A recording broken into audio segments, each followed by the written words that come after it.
اردو ادب میں حروف علت کو چھوڑ کر باقی تمام 33 حروف جو ہیں یہ حروف صحیح کہلاتے ہیں، کانسوننٹس، جبکہ ان کی ادائیگی کے وقت ہونٹوں کی جنبش ہوتی ہے یا زبان اور دانت کی رکاوٹ پیدا ہوتی ہے یا حلق اور زبان کی رکاوٹ پیدا ہوتی ہے ان کی ادائی کے وقت، جیسے ب ہونٹوں کی رکاوٹ سے آواز کی تلفظ ادائیگی ہوتی ہے، ایسے حروف جن کی ادائیگی کے وقت ہونٹوں کے یا دانتوں سے یا زبان اور حلق میں رکاوٹ ہونے سے ادائیگی کے وقت ایسے حروف ادائی کرنے، ایسے حروف کو حروف صحیح کہا جاتا ہے۔ یہ حروف 33 ہیں۔ حروف کے آپسی ملاپ سے لفظ یا الفاظ بنتے ہیں۔ جب حروف ملاتے ہیں ایک دوسرے سے تو الفاظ بنتے ہیں، دال واو دو بے سین بس، تے یا نون تین، تے نم تے نم تے میم تم وغیرہ وغیرہ، یہ حروف کے آپسی ملاپ سے لفظ بنتے ہیں۔ لفظ کے 2 اقسام ہیں، مفرد لفظ، وہ کلمہ جو ایک لفظ پر مشتمل ہوتا ہے اسے مفرد لفظ کہا جاتا ہے یا مفرد کہلاتا ہے، جیسے پھول ایک کلمہ ہے، پتھر ایک کلمہ ہے، گھڑی ایک کلمہ ہے، اسی طرح درخت بھی ایک کلمہ ہے، یہ ایک لفظ پر مشتمل ہے، اسے مفرد کلمہ کہا جاتا ہے۔ اسی طرح مرکب کلمے کو دیکھیں گے، مرکب لفظ کو دیکھیں گے، وہ کلمہ جو ایک سے زائد لفظوں پر مشتمل ہو وہ مرکب لفظ کہلاتے ہیں۔ مثال کے طور پر خوش ایک کلمہ ہے اور قسمت ایک کلمہ ہے، دونوں کے ملاپ سے خوش قسمت ہوتے ہیں تو یہ مرکب لفظ کہلاتا ہے۔ اسی طرح روشن اور دان 2 مختلف کلمے آپس میں جب ملتے ہیں تو اس پر ایک نیا مرکب لفظ بنتا ہے۔ اسی طرح رحم اور دل 2 کلمے ہیں، جب آپس میں ملتے ہیں تو رحم دل بن جاتا ہے، تو یہ مرکب لفظ کہلاتے ہیں۔ ایک سرگرمی کرتے ہوئے آگے بڑھیں گے۔ عزیز طلبہ، ذیل کے سوالات کے مختصر جواب دیجیے۔ پہلا سوال ہے، قواعد سے کیا مراد ہے؟ قواعد سے کیا مراد ہے؟ درست بولنا، درست لکھنا، درست پڑھنا سیکھنے کے لیے زبان کے کچھ اصول، قوانین اور طریقے بنائے گئے ہیں، انہی اصولوں کو قواعد کہتے ہیں۔ اردو قواعد کو کتنے حصوں میں تقسیم کیا گیا ہے؟ اردو قواعد کو 3 حصوں میں تقسیم کیا گیا ہے۔ اردو قواعد کے 3 حصے کون کون سے ہیں؟ اردو قواعد کے 3 حصے سادہ آوازیں جسے علم ہجا کہتے ہیں، لفظ جسے علم صرف کہتے ہیں، اسی طرح جملہ اسے علم نحو کہا جاتا ہے۔ یہ 3 اردو قواعد کے 3 حصے کہلاتے ہیں۔ حروف سے کیا مراد ہے؟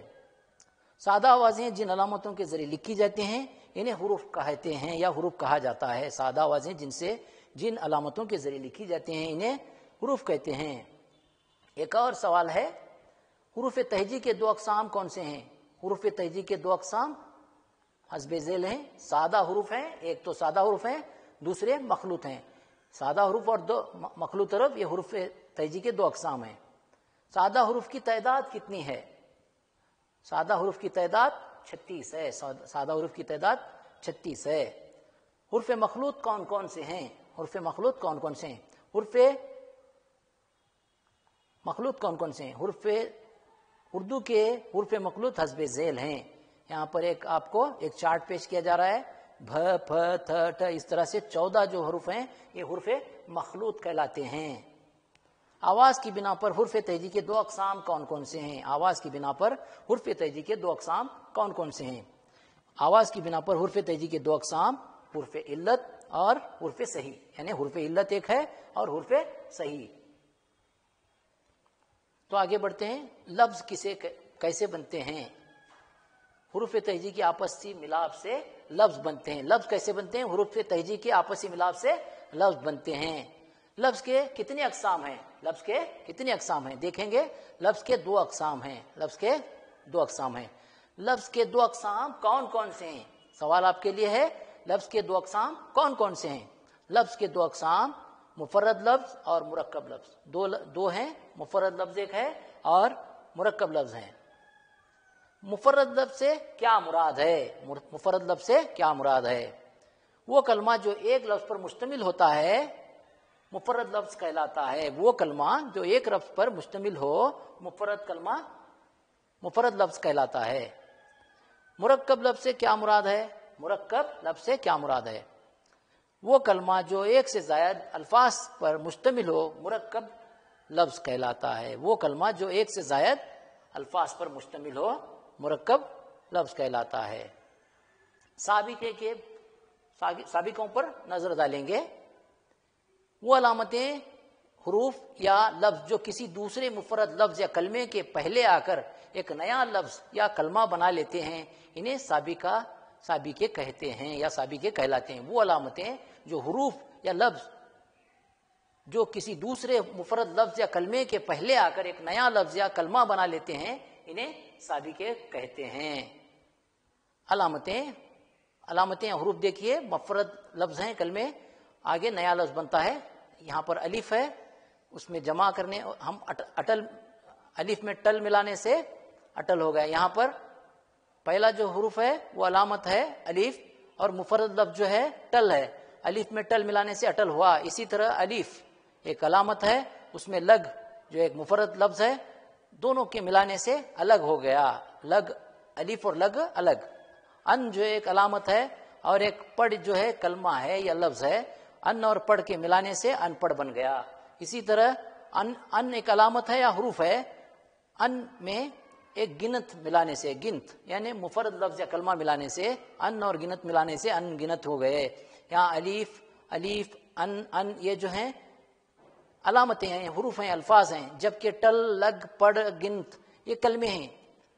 کوئی دوسرا لفظ آ کے کلمے سے ملتا ہے تو نیا لفظ بنتا ہے، سابقہ کہلاتا ہے۔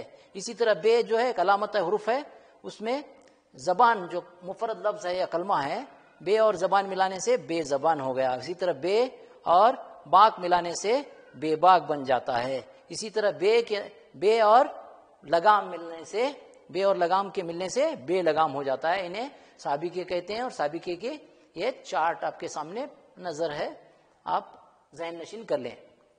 اب لاحقی کی طرف روشنی ڈالیں گے۔ وہ علامتیں یا حروف یا الفاظ جو کسی کلمے کے بعد آ کر ایک نیا لفظ یا کلمہ بنا لیتے ہیں لاحقے کہلاتے ہیں۔ وہ علامتیں یا حروف یا الفاظ جو کسی کلمے کے بعد آ کر نیا لفظ یا کلمہ بنا لیتے ہیں انہیں لاحقے کہتے ہیں۔ یہاں پر مفرد لفظ پہلے آتا ہے یا کلمہ آتا ہے، اس کے بعد میں حروف یا علامتیں آتے ہیں، اور آخر میں نیا لفظ بنتا ہے۔ یہاں پر قلم جو ہے ایک مفرد لفظ ہے یا کلمہ ہے، جبکہ دان جو ہے ایک علامت ہے یا حرف ہے۔ یہاں پر قلم اور دان ملنے سے قلم دان نیا لفظ بن گیا، یہ جو ہے لاحقے کی مثال ہے۔ خان جو ایک مفرد لفظ ہے جس میں دان جو ہے علامت یا حرف ہے، خان اور دان ملانے سے خاندان بن گیا۔ اسی طرح زر ایک مفرد لفظ ہے، اسی طرح خیز جو ایک علامت ہے یا حرف ہے، زر اور خیز ملانے سے زرخیز بن گیا۔ اسی طرح مردم ایک مفرد لفظ یا کلمہ ہے، اس میں خیز ملانے سے مردم اور خیز ملانے سے مردم خیز ہو گیا۔ اسی طرح دولت ایک مفرد لفظ ہے، اس میں جو ہے حرف قدا ملانے سے دولت قدا بن جاتا ہے۔ اسی طرح عشرت ایک مفرد لفظ یا کلمہ ہے اور علامت کیا ہے؟ قدا ہے، عشرت اور قدا ملانے سے عشرت قدا ہو گیا۔ اسی طرح مدد جو ہے مفرد لفظ یا مفرد کلمہ ہے، اس میں اگر گار جو ہے علامت حرف ملانے سے مددگار بن جاتا ہے۔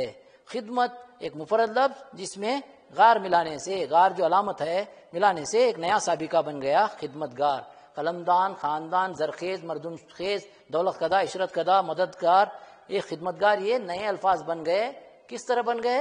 پہلے جو ایک علامتیں یا حروف کسی دوسرے کلمے کے بعد آ کر نیا لفظ بناتے ہیں تو یہ سب لاحقے ہیں۔ دان دان، خیز خیز، قدا قدا، گار گار، یہ سب کے سب لاحقے ہیں۔ اب سرگرمی کرتے ہوئے آگے بڑھیں گے۔ عزیز طلبہ، مندرجہ ذیل سوالات کے مختصر جواب دیجئے۔ سابقے سے کیا مراد ہے؟ سابقے سے کیا مراد ہے؟ وہ علامتیں، حروف یا لفظ جو کسی دوسرے مفرد لفظ یا کلمے کے پہلے آ کر ایک نیا کلمہ یا نیا لفظ بنا لیتے ہیں انہیں سابقے کہتے ہیں یا سابقے کہلاتے ہیں۔ دوسرا سوال، لاحقے سے کیا مراد ہے؟ لاحقے سے کیا مراد ہے؟ وہ علامتیں یا حروف یا الفاظ جو کسی لفظ یا کلمے کے بعد آ کر ایک نیا لفظ یا کلمہ بنا لیتے ہیں انہیں لاحقے کہا جاتا ہے، لاحقے کہلاتے ہیں۔ سابقے کی کوئی دو مثال بتائیں۔ سابقے کی مثال دیکھیے، ان اور پڑھ۔ یہاں پر سابقہ ان ہے اور پڑھ ایک لفظ ہے، مفرد لفظ، دونوں کے ملنے سے ان پڑھ بن گیا۔ اسی طرح سابقہ جو ہے بے ہے اور اس کے بعد میں اس کے ساتھ ہم لگام جو ہے مفرد لفظ ملا رہے ہیں تو بے لگام، یہ جو ہے سابقے کی مثال ہے۔ لاحقے کی کوئی دو مثال بتائیے۔ یہاں پر لاحقے کی مثال دیکھیے، پان ایک مفرد لفظ ہے اور دان جو ہے لاحقہ ہے، پان اور دان ملنے سے پاندان ہو گیا. اسی طرح مدد جو ہے ایک مفرد لفظ ہے جبکہ گار جو ہے لاحقہ ہے، مدد اور گار ملنے سے مددگار بن گیا. کلمے کے دو اقسام دیکھیں، ایک ہوتے ہیں مستقل کلمے، بامعنی الفاظ یعنی جو معنی رکھتے ہیں مستقل کلمے کہلاتے ہیں. وہ الفاظ جو معنی رکھتے ہیں یا معنی ظاہر کرتے ہیں مستقل کلمے کہلاتے ہیں. مثلا موبائل فون، یہ کلمہ جو موبائل فون جو ہے معنی رکھنے والا ہے، اس کے معنی دیتا ہے. بذات کرسی ایک کلمہ ہے جو اس کے معنی ہوتے ہیں، ایسے مستقل کلمے کہلاتے ہیں. قلم، قلم لکھنے کی قلم ہے، تو یہ قلم جو ہے معنی دینے والا، واضح معنی دینے والے الفاظ یا انہیں کلمے کہتے ہیں، مستقل کلمے کہلاتے ہیں. غیر مستقل کلمے، کلمے کی دوسری اقسام میں غیر مستقل کلمے ہیں، وہ الفاظ جو بذات خود تنہا معنی نہیں دیتے غیر مستقل کلمے کہلاتے ہیں. وہ الفاظ جو بذات خود تنہا معنی نہیں دیتے بلکہ دوسروں کی مدد سے معنی دیتے ہیں، ایسے الفاظ کو غیر مستقل کلمے کہا جاتا ہے. مثلا پر، نے، کو، کی، سے، اس کے کوئی بذات خود معنی نہیں ہوتے. پر کے کوئی معنی نہیں ہوتے، نے کے کوئی نہیں معنی ہوتے، نہ کو کے، نہ کی کے اور نہ سے کے، مگر دوسرے الفاظ کے ساتھ جب ملتے ہیں تو اس کے معنی بنا لیتے ہیں. آئیے بڑھتے ہیں مستقل کلمے کے بارے میں اور مزید جانکاری حاصل کریں. بامعنی الفاظ کو مستقل کلمے کہا جاتا ہے، مثلا بلی، موبائل فون، وقت وغیرہ وغیرہ. مستقل کلمے کے 5 اقسام، مستقل کلمے کے 5 اقسام حسب ذیل ہیں. اسم، جسے انگریزی میں ناؤن کہا جاتا ہے.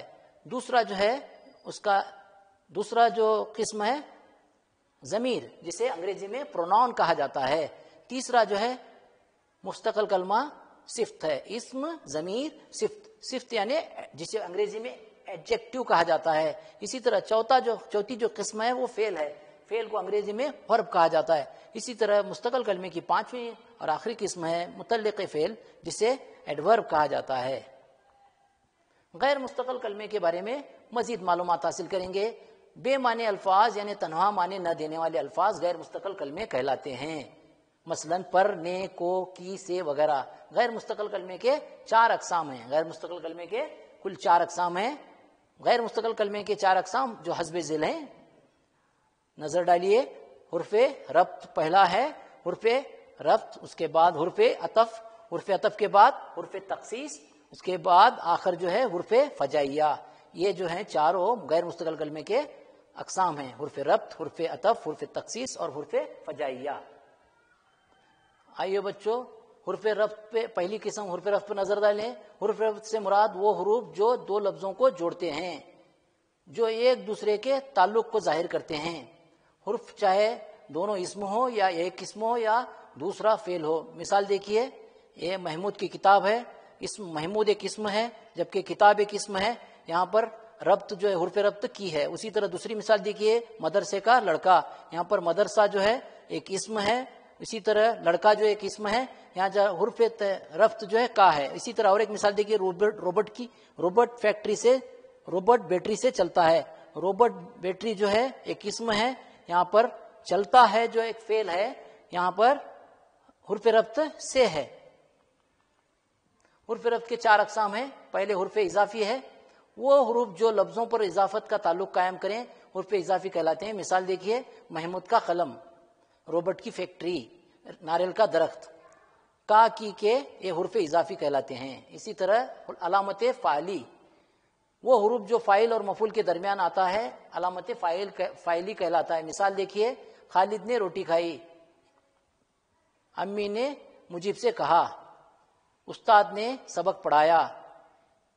نے حروف فاعلی ہے، یعنی فاعل جو ہے خالد، امی، استاد، ان کے آگے جو آنے والا نے جو ہے یہ جو ہے حرف فاعلی، علامت فاعلی کہلاتا ہے. اسی طرح آگے دیکھیے علامت مفعولی، وہ حروف جو عموماً مفعول کے بعد آتے ہیں علامت فاعلی کہلاتے ہیں. مثال دیکھیے، گاڑی نے لڑکے کو ٹکر ماری، شامد نے اخبار کو پڑھا.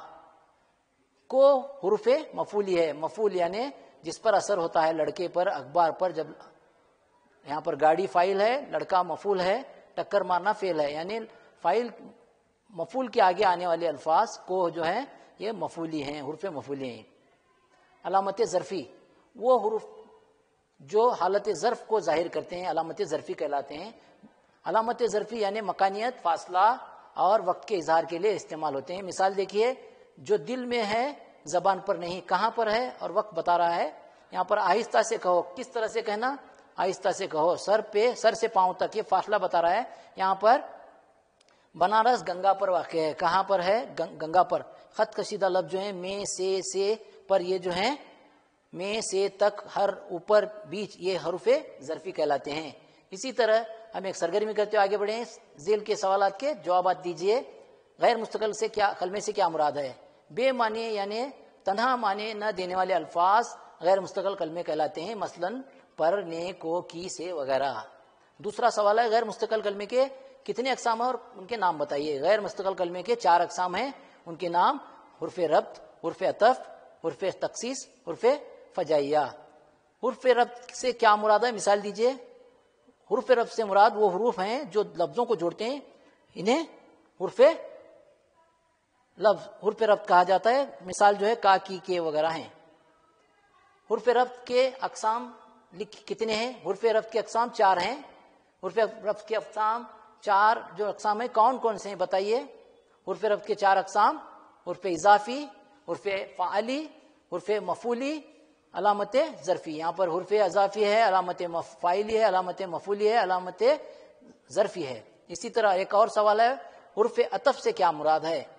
وہ حرف عطف سے وہ حرف مراد ہیں جو 2 لفظوں میں رابطہ پیدا کرتے ہیں. یہاں پر اور خا جو ہیں 2 حروف جو ہیں یہ جو حرف عطف کہلاتے ہیں. حرف عطف کے کتنے اقسام ہیں؟ حرف عطف کے کل 8 اقسام ہیں. حرف عطف کے کل 8 اقسام کے نام بتائیے. حرف وصل, حرف تردید, حرف علت, حرف بیانیہ, حرف استدراک, حرف استثناء, حرف شرط و جزا, حرف تاکید. حرف وصل کی ایک مثال بتائیے. احمد آیا بھی اور گیا بھی.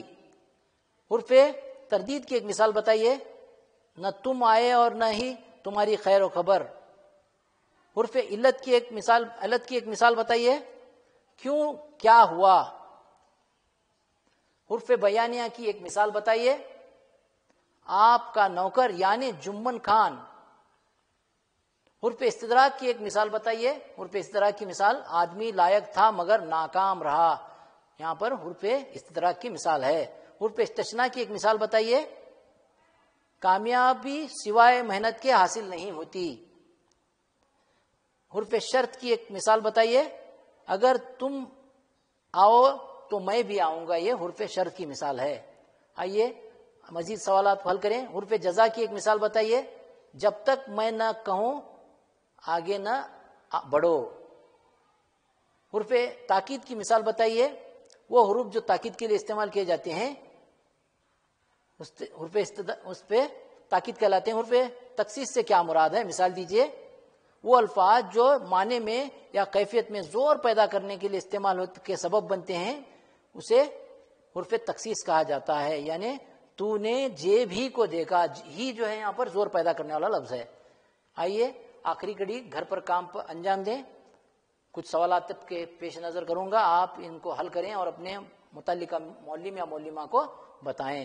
پہلا سوال ہے مندرجہ ذیل سوالات کو حل کر کے اپنے معلم یا معلمہ کو بتائیں اردو قواعد سے کیا مراد ہے.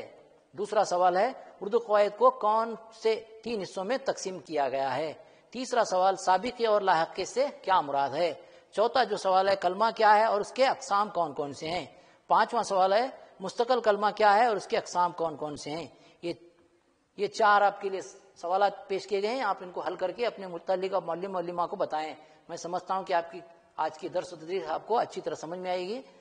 آج کی تدریس کا اختتام کیا جاتا ہے. اللہ حافظ, فی امان اللہ, وآخر الدعوانا والحمد للہ رب العالمین.